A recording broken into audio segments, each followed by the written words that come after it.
बिस्मिल्लाहिर्रहमानिर्रहीम। अस्सलाम वालेकुम dear students, FSC math part 2 में आज हम चैप्टर नंबर 11 स्टार्ट कर देंगे। ठीक है, और इससे प्रीवियस लेक्चर में मैंने चैप्टर नंबर 10 ख़त्म किया, तो इंशाल्लाह आज हम चैप्टर नंबर 11 स्टार्ट कर देंगे। और चैप्टर नंबर 11 हमारे पास है पार्शियल डिफरेंशिएशन।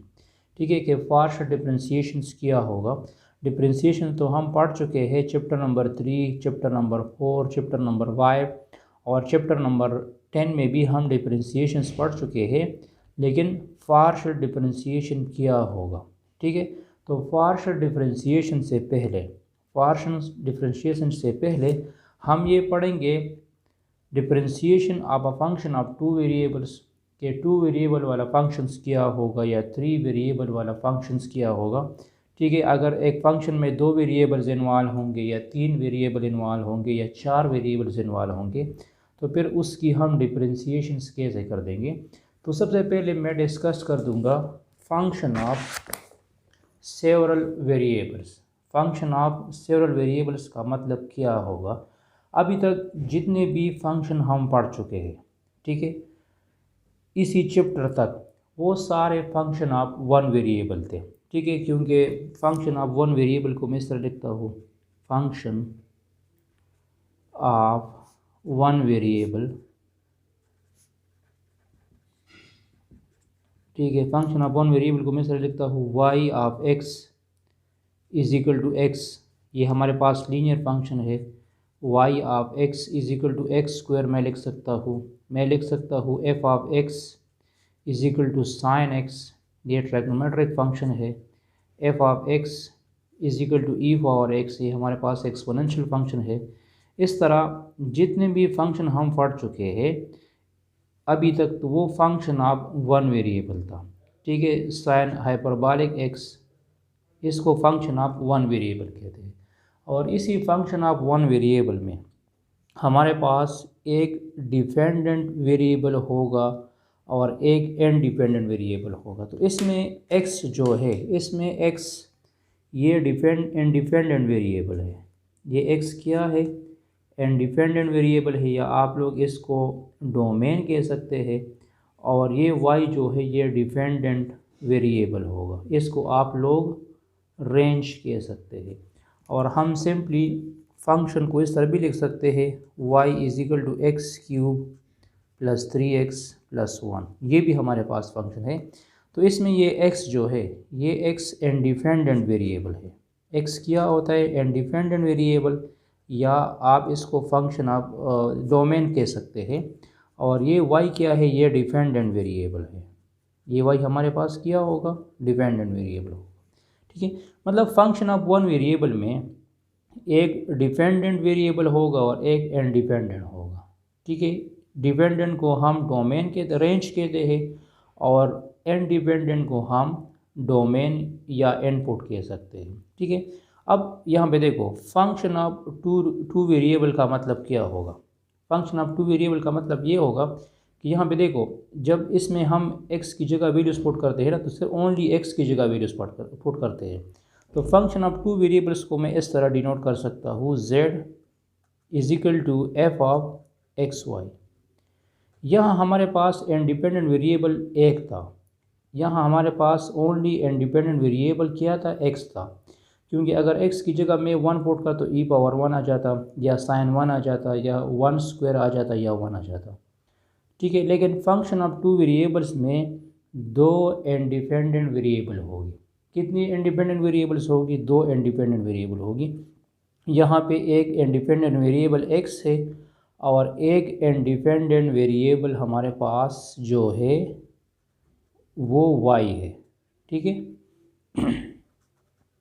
एक इंडिपेंडेंट वेरिएबल x होगा और एक इंडिपेंडेंट वेरिएबल हमारे पास y होगा। तो यहाँ पे हमारे पास दो इंडिपेंडेंट वेरिएबल्स हैं, लेकिन इसमें इसका रेंज, इस इंडिपेंडेंट वेरिएबल्स को आप लोग डोमेन कह सकते हैं, और इसका रेंज जो है वो यूनिक होगा। चाहे फंक्शन ऑफ 2 वेरिएबल्स का हो या 3 वेरिएबल्स का हो या 4 वेरिएबल्स का हो, लेकिन उसका रेंज जो आएगा वो एक ही वैल्यू होगी, उसकी रेंज की एक ही वैल्यू होगी। क्या मतलब, फॉर एग्ज़ाम्पल मैं लिखना चाहता हूँ f of x y is equal to x plus y, ठीक है। और आप लोग इस एफ ऑफ एक्स वाई की जगह सिंपल जेड भी लिख सकते हैं। तो इसमें अगर आप लोगों ने जेड की वैल्यूज़ फाइंड करनी है, जेड की वैल्यूज़ फाइंड करनी है, तो मैं एक्स की जगह भी वैल्यूज़ पुट कर दूंगा और मैं वाई की जगह भी वैल्यूज़ पुट कर दूंगा। कि सपोज़ मैंने एक्स की जगह ज़ीरो पुट किया और वाई की जगह ज़ीरो पुट किया, तो यहाँ आ जाएगा zero plus zero is equal to zero. तो इसका मतलब ये है कि हमारे पास जेड की वैल्यू क्या है, एक यूनिक वैल्यू आ चुकी है, ठीक है। लेकिन यहाँ पे आप लोग एक्स और वाई की वैल्यूज़ पुट करोगे तो आप लोगों के पास जेड आएगा। तो इसको कहा जाएगा फंक्शन ऑफ टू वेरिएबल्स। और फंक्शन ऑफ वन वेरिएबल्स को देख लो, यहाँ पे मैंने क्या लिखा है, सिंपल वाई ऑफ एक्स लिखा है, क्या लिखा है, या एफ ऑफ एक्स लिखा है। तो ये फंक्शन ऑफ वन वेरिएबल है। और यहाँ पे क्या लिखा है, एफ ऑफ एक्स वाई। तो इसमें एक वेरिएबल एक्स है और एक वेरिएबल इसमें वाई है, ठीक है। तो इसको कहते हैं फंक्शन ऑफ टू वेरिएबल्स। और आप लोग इसमें बहुत सारी वैल्यूज पुट कर सकते हैं। तो आप लोग, अगर मैं इसकी जगह वन वन लिख दूँ, वन वन, तो ये आ जाएगा one plus one is equal to two. अगर मैं इसकी जगह वन ज़ीरो पुट कर दूँ तो one plus zero is equal to one आ जाएगा। ज़ीरो वन भी पुट कर सकता हूँ। मतलब इसका जो डोमेन होगा, इसका डोमेन मैं इस तरह लिख सकता हूँ, डोमेन मैं इस तरह लिख सकता हूँ कि d x y order pair form में होगा, belongs to all real number. इसका डोमेन ऑर्डर फेयर फॉर्म में होगा और इसका रेंज जो है वो यूनिक होगा। रेंज हमारे पास क्या होगा, यूनिक होगा। तो इसको फंक्शन ऑफ टू वेरिएबल्स कहते हैं। इसको क्या कहते हैं, फंक्शन ऑफ टू वेरिएबल्स कहते हैं, ठीक है। इसको फंक्शन ऑफ टू वेरिएबल्स कहते हैं। अगर मैं बात करूँ फंक्शन ऑफ थ्री वेरिएबल्स की, फंक्शन ऑफ थ्री वेरिएबल्स की, तो फंक्शन ऑफ थ्री वेरिएबल्स को मैं इस तरह लिख सकता हूँ, z, या आप लोग इसको लिख सकते हैं w is equal to f of x y z. तो इसमें मैं तीन वैल्यूज पुट कर दूंगा और ये तीनों जो है x, y और z, ये इंडिपेंडेंट वेरिएबल होगी, या आप इसको सिंपली डोमेन कह सकते हैं। फंक्शन ऑफ तीन वेरिएबल में तीन डोमेन्स होंगे, फंक्शन ऑफ टू वेरिएबल्स में दो डोमेन होंगे और फंक्शन ऑफ वन वेरिएबल में एक ही डोमेन होगा, ठीक है। तो यहाँ पे हमारे पास तीन डोमेन्स होंगे या तीन इंडिपेंडेंट वेरिएबल्स होंगे और सिर्फ हमारे पास एक वेरिएबल जो है w, ये डिपेंडेंट वेरिएबल होगा और ये यूनिक होगा। चाहे फंक्शन ऑफ तीन वेरिएबल का हो, चाहे फंक्शन ऑफ चार वेरिएबल का हो, चाहे फंक्शन ऑफ टू वेरिएबल्स का हो, चाहे फंक्शन ऑफ वन वेरिएबल का हो, उसका रिजल्ट्स, उसका रेंज यूनिक होगा। तो ये इसका रेंज जो है ये क्या होगा, यूनिक होगा। इसकी भी मैं इस तरह एग्जांपल ले सकता हूँ कि अगर मैं सपोज लिख दूँ w is equal to x y z is equal to x plus y plus z, या एक्स वाई जेड आप लोग लिख सकते हैं। मैंने सिंपली एक फंक्शन लिया। तो इधर आप, अगर मैं एक्स की जगह सपोज़ ज़ीरो पुट कर दूँ, वाई की जगह वन पुट कर दूँ, जेड की जगह भी वन पुट कर दूँ, तो ये हो जाएगा zero plus one is equal to two. Zero plus one is equal to two. तो ये एक यूनिक नंबर है ना, ठीक है। ये हमारे पास क्या है, एक यूनिक नंबर है। तो सिंपली इसको कहा जाएगा फंक्शन ऑफ थ्री वेरिएबल्स। इसको क्या कहते हैं, अगर यहाँ पे लिखा हो f of x y z, तो इसको कहा जाएगा फंक्शन ऑफ थ्री वेरिएबल्स, ठीक है। और इसी तरह अगर मैं वैल्यूज़ पुट कर दूँ कि मैंने एक्स की जगह वन पुट किया, वाई की जगह टू पुट किया और जेड की जगह माइनस टू पुट किया, तो यह आ जाएगा one plus two minus two, ठीक है। तो ये क्या हो जाएगा हमारे पास, ये हमारे पास आ जाएगा वन, ठीक है। तो इसका ये हमारे पास एक मतलब लीनियर फंक्शन आप इसको कह सकते हैं, फंक्शन ऑफ थ्री वेरिएबल्स में। तो इसका डोमेन ऑल रियल नंबर होगा। यहाँ आप एक्स वाई जेड की जगह कोई भी वैल्यूज़ पुट कर सकते हैं, एक्स वाई जेड की जगह में कोई भी वैल्यूज़ पुट कर सकता हो। लेकिन अगर हमारे पास सपोज़ फंक्शन इस तरह जाए, अगर हमारे पास सपोज़ एक फंक्शन है वो इस तरह हो, f of x y is equal to under root x minus y, ठीक है। और आप लोग इसको z कह सकते हैं, और आप लोगों को कहा जाए कि इसका डोमेन बता दो, इस फंक्शन का क्या बता दो, डोमेन बता दो, और इसका रेंज क्या होगा, इस फंक्शन का डोमेन रेंज क्या होगा। तो यहाँ पे देखो, मुझे x और y की ऐसी ऑर्डर फेयर लेनी है कि वो वैल्यू ज़ीरो से ग्रेटर देन होगी। मतलब मैं x और y की ऐसी वैल्यूज पुट कर दूंगा कि वो क्या है, ज़ीरो से ग्रेटर देन हो। अगर वो ज़ीरो से ग्रेटर देन ना हो तो फिर इसमें आयोटा आएगा। सपोज़ यहाँ x की जगह मैंने जो है 5 पुट किया और y की जगह सपोज़ मैं 7 पुट कर दूंगा, तो ये क्या आ जाएगा, ये हमारे पास हो जाएगा 5 माइनस 7। तो 5 माइनस 7 से क्या आ जाएगा, -2 आ जाएगा, और -2 अंडर रूट से अंडर रूट 2 आयोटा आ जाएगा। क्या आ जाएगा, अंडर रूट 2 आयोटा आ जाएगा। तो अब आप लोग x की जगह 5 और 7 पुट नहीं कर सकते इसी फंक्शन में, क्योंकि 5 और 7 पर ये फंक्शन अनडिफाइन है, ठीक है, इससे इमेजनरी नंबर आता है। तो फिर इसके लिए आप लोग क्या करोगे, इसके लिए मैं इस तरह कर सकता हूँ कि ये जो अंडर रूट के अंदर टर्म्स है, मैं इस तरह लिख सकता हूँ कि x minus y is greater than zero. इस तरह लिख सकते हैं कि x माइनस वाई की वैल्यू हमेशा क्या होगी, ग्रेटर देन ज़ीरो होगी। मतलब मुझे x और y की ऐसी ऑर्डर पेयर लेनी है, ऐसी वैल्यूज़ लेनी है कि वो ज़ीरो से क्या हो, ग्रेटर देन हो, ठीक है। या इसको मैं इस तरह भी लिख सकता हूँ, x greater than y, x greater than होगा y से। ऐसी ऑर्डर पेयर लो जिसमें x की वैल्यू जो है वो ग्रेटर देन हो y से। फॉर एग्ज़ाम्पल वो ऑर्डर पेयर क्या हो सकते हैं, वो ऑर्डर पेयर हमारे पास हो सकते हैं 1 0, ये x की वैल्यू होगी, और ये हमारे पास y की वैल्यू होगी।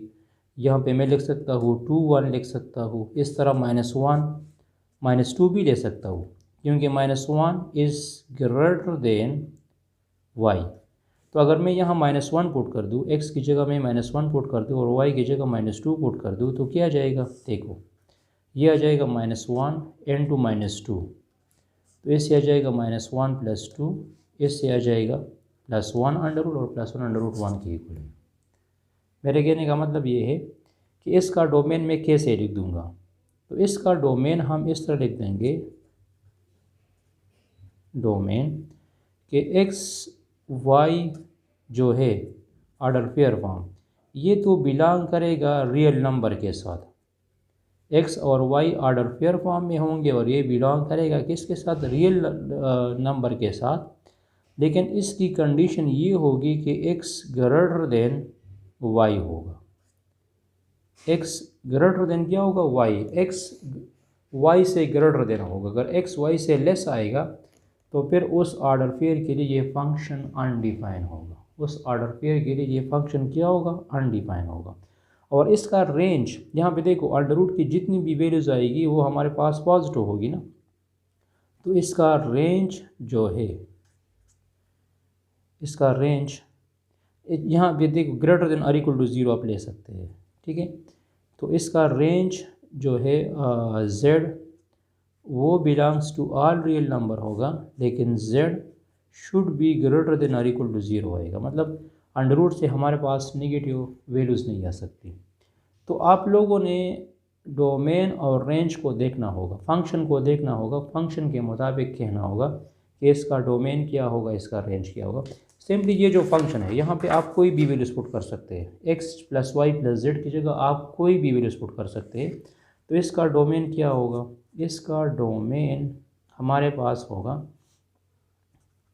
x y z belongs to all real number. इसका डोमेन क्या होगा, x y z क्या होगा, बिलोंग करेगा ऑल रियल नंबर का, और इसमें कोई कंडीशन नहीं है कि या ग्रेटर देन ज़ीरो या लेस देन ज़ीरो। यहाँ पे आप कोई भी वैल्यूज़ पुट कर सकते हैं, ठीक है।